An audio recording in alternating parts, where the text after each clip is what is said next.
Bonsoir et bienvenue dans votre émission La CNPS avec vous, qui met en lumière les avantages, les prestations et les innovations de la CNPS, l'institution essentielle pour notre société. Ensemble, nous allons plonger dans l'univers de la Caisse nationale de prévoyance sociale de Côte d'Ivoire pour découvrir comment la CNPS contribue à protéger les travailleurs, qu'ils soient salariés ou indépendants, et comment elle participe activement au développement socio-économique de notre pays.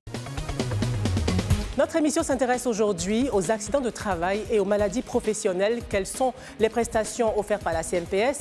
Qui est concerné? Comment faire la déclaration d'un accident de travail? Ce sont des questions auxquelles nous allons répondre tout au long de ce numéro. Mais avant, je vous dis tout ce qu'il faut savoir sur le Centre d'appareillage et de rééducation fonctionnelle, une structure dédiée à toutes les victimes d'accidents de travail et de maladies professionnelles. Et c'est tout de suite dans la rubrique CNPS News. Le Centre d'appareillage et de rééducation fonctionnelle, CARF, une structure créée par la CNPS, offre une prise en charge individualisée et complète aux victimes d'accidents du travail et de maladies professionnelles, leur permettant de recouvrer leur autonomie et de se projeter à nouveau vers l'avenir. Moi, c'est M. Tro Emmanuel. J'ai fait un accident depuis le 23 juillet passé. Après l'accident, on a constaté que j'ai eu une hernie discale cervicale. Je marchais à peine. Je ne pouvais pas attraper ma main là pour époigner quelque chose. Aujourd'hui, Dieu fait grâce. Depuis que j'ai commencé ces séances de kiné, ça va. Aujourd'hui, j'arrive à me déplacer.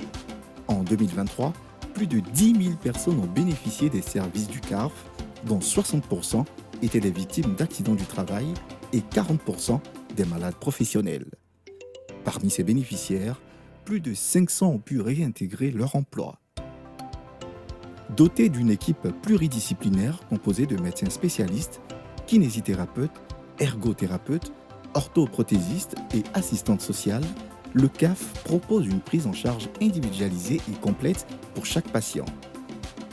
Bilan complet, séances de rééducation sur mesure et appareillage prothétique dernier cri sont mis en œuvre pour permettre aux patients de retrouver leur autonomie fonctionnelle et professionnelle. Le Centre d'appareillage et de rééducation fonctionnelle, CARF, a aussi quitté son site historique de Yopougon pour s'installer provisoirement à Treichville, dans un bâtiment temporaire, en attendant la construction de nouveaux locaux.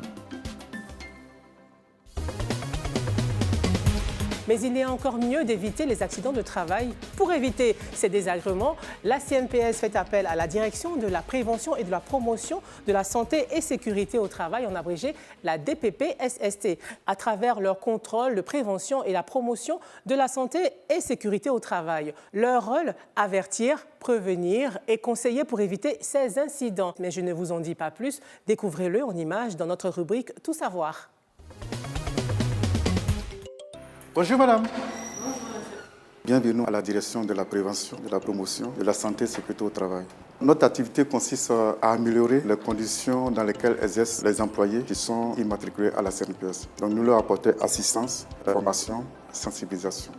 L'assistance à partir des activités de contrôle en prévention, qui est le contrôle préventif, qui est notre activité phare. Cette activité de prévention est une technique de diagnostic, d'identification de toute situation dangereuse qui peut survenir en entreprise et être à l'origine de sinistres plus ou moins graves, qu'on appelle accidents de travail ou maladies professionnelles.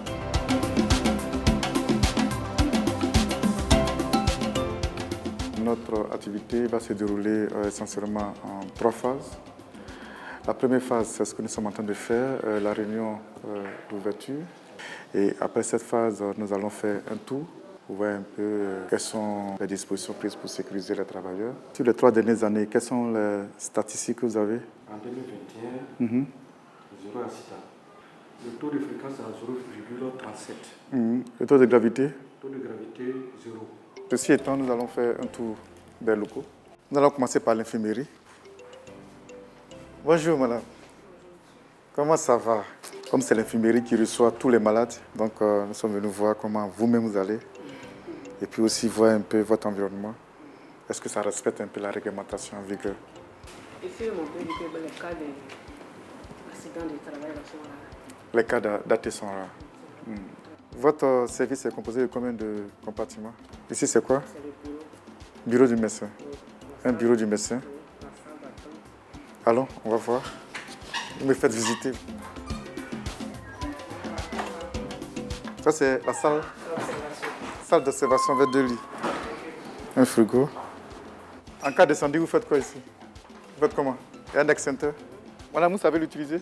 Vous n'avez pas été formé? D'accord.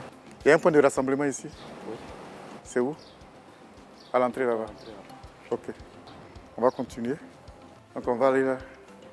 La comptabilité. Bonjour tout le monde. Et c'est quoi ci?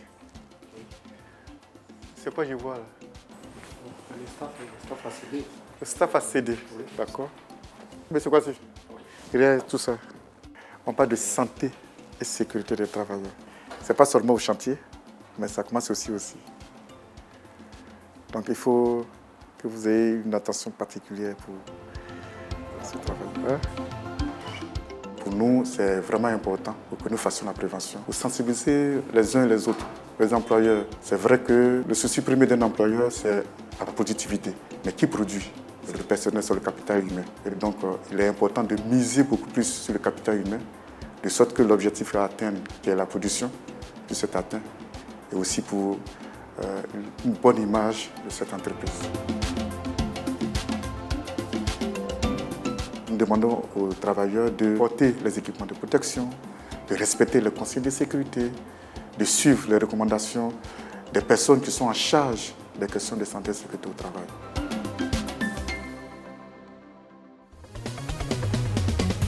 Ils sont nos champions, nos créateurs de richesses. Agriculteurs, transporteurs, artisans, commerçants, sportifs, ils prennent des risques au quotidien. Pour les protéger, la CNPS a créé le RSTI, le régime social des travailleurs indépendants, pour leur assurer des revenus en cas d'incapacité, de maternité et une pension de retraite à vie. CNPS, champion de la protection sociale. Avec Gadjiseli, célébrons nos travailleurs indépendants. La CNPS, maintenant, c'est pour tout le monde. Et voilà ce qu'il fallait retenir sur comment les AT-MP sont prises en charge. Et pour continuer à parler de la sécurité et la santé au travail, je reçois pour vous le directeur du contrôle médical de la CNPS pour son éclairage sur les accidents de travail et maladies professionnelles. Dr Sejapani, merci de nous retrouver sur le plateau de la CNPS avec vous. Quelle différence faites-vous entre la maladie professionnelle et l'accident de travail? La maladie professionnelle, c'est une pathologie qui survient du fait d'une exposition fréquente, permanente ou habituelle à un risque sur le lieu de travail pour un travailleur qui exerce une profession bien précise.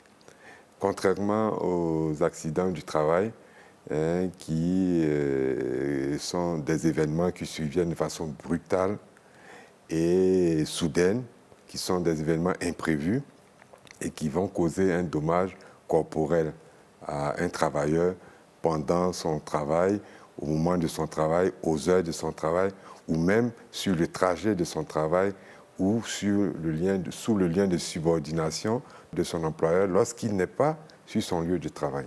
Alors, est-ce qu'on connaît les secteurs à fort impact de ces AT-MP-là? Les accidents de travail surviennent généralement, selon les constats que nous faisons, dans les secteurs du BTP, la construction, l'agriculture, donc le secteur agro-industriel, et puis dans les secteurs de l'industrie manufacturière. Si on doit estimer un peu ce que ça a coûté en 2023, ces accidents de travail et maladies professionnelles à la CNPS? Nous estimons donc le coût à 7 milliards en 2023. Et ces coûts sont en hausse d'année en année, du fait du développement déjà de l'industrie en Côte d'Ivoire, mais aussi du fait que les travailleurs de plus en plus prennent des risques au travail.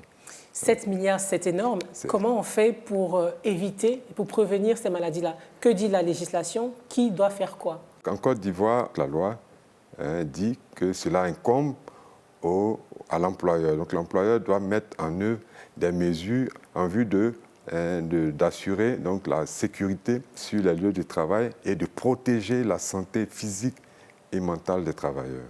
À quel moment alors arrive la CNPS?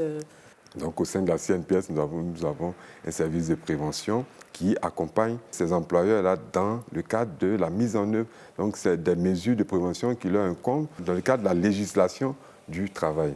Quels conseils pourriez-vous donner aux employeurs, aux assurés sociaux et aux futurs assurés sociaux? Il faut, pour les employeurs et pour les salariés, connaître la liste du réseau de soins de la CNPS afin de réduire les conséquences de ces accidents-là sur ces travailleurs dont le potentiel humain est nécessaire pour le bon fonctionnement de notre tissu économique. Et c'est une liste qui est accessible? Elle est accessible à la fois sur notre plateforme, mais aussi dans nos services. Docteur Apani, merci pour votre éclairage. Merci Justine pour l'honneur que vous me faites de me retrouver sur votre plateau ce jour.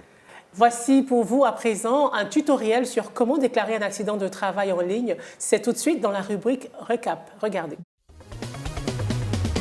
Bienvenue dans ce tutoriel pour vous guider à travers le processus de déclaration d'un accident de travail à la CNPS. Tout d'abord, accédez au formulaire. Rendez-vous sur le site officiel de la CNPS à l'adresse www.cnps.ci. Une fois sur la page d'accueil, cliquez sur l'onglet « Services en ligne ». Dans la liste des formulaires téléchargeables, sélectionnez et téléchargez le formulaire de déclaration d'accident de travail. Le formulaire est divisé en plusieurs sections à remplir. Après avoir complété le formulaire, vous devez le déposer à la CNPS.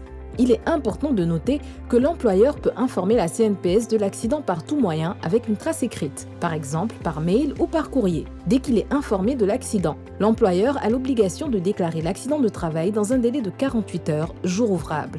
Si l'employeur ne déclare pas l'accident dans les délais, les travailleurs et leurs ayants droit disposent de 24 mois, soit 2 ans, pour faire la déclaration à la CNPS. En suivant ces étapes, vous pouvez vous assurer que votre déclaration d'accident de travail sera effectuée correctement et dans les délais impartis. Merci de votre attention et prenez soin de vous.